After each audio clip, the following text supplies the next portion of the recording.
மறைக்க வேணாம். நிஜமாக இருங்க. நிஜமாக இருக்கும்போது உங்கள் வாழ்க்கையில் எல்லாமே நிஜமாக நடக்கும். அதான் ரியாலிட்டி.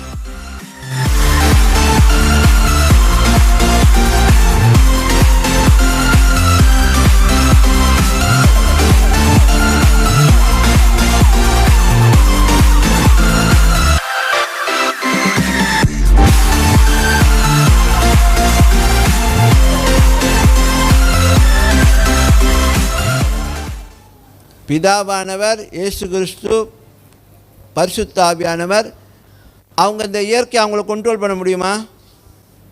ஹலோ, இயற்கை அவங்கள கட்டி போட முடியுமா? திரியேக குடும்பத்தை இயற்கை கட்டி போட முடியுமா? அதே அதான் உங்களுக்கும் இயற்கை உங்களும் கட்டி போட முடியாது. ஏன்னா நீங்கள் நம்புகிற குடும்பம், நீங்கள் வாழ்கிற குடும்பம், அந்த குடும்பம் நிரந்தரமான குடும்பம். அதுக்கு அழிவு கிடையாது. பிதா குமார பரிசுத்த ஆவி மூவரும் அழிஞ்சிட்டாங்கன்னா நம்மளும் அழிஞ்சிருவோம்.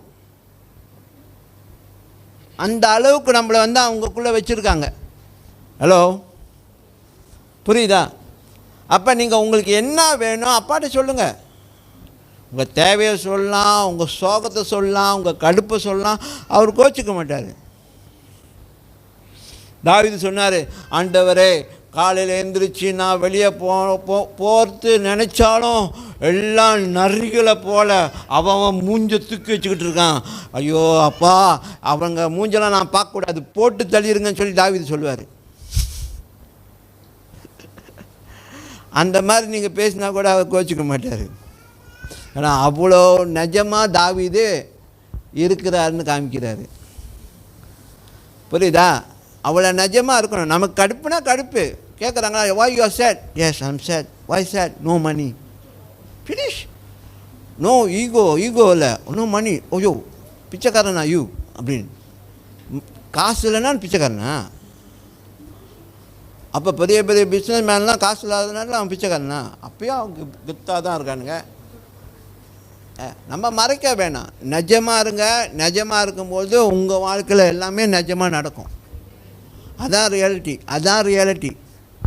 நீங்கள் நிஜமாக இருந்தீங்களா உங்கள் வாழ்க்கையில் நிஜமாக நடக்கும். நீங்கள் போலித்தனமாக இருந்தீங்களா எல்லாமே உங்களுக்கு போலியாக தான் நடக்கும். ஏன்னா எதை நம்ம விதைக்கிறோமோ அதுதான் விளையும் விளையும் விளையும். நான் நடிச்சுக்கிட்டே இருந்தேன்னா அப்போ என் கொடுக்குற எல்லாமே தான் சேர்ந்து நடிக்குங்க. ஏன்னா நம்ம தான் அவங்களுக்கு எக்ஸாம்பிளாக இருக்கும். நம்ம தான் உதாரணம். நடிக்கிறதுக்கு நம்ம தான் உதாரணமாக இருக்கிறனால அப்போ நம்ம கூட இருக்கிறவங்க எல்லாமே அடுத்து நடிப்பாங்க நம்ம மாதிரியே. நிஜமாக இருங்க, உங்களுக்கு எல்லாமே நிஜமாக நடக்கும். போலியாக இருந்தீங்கன்னா உங்களுக்கு எல்லாமே போலியாக தான் நடக்கும். நிஜம் கூட உங்களுக்கு போலியாக தான் தெரியும்.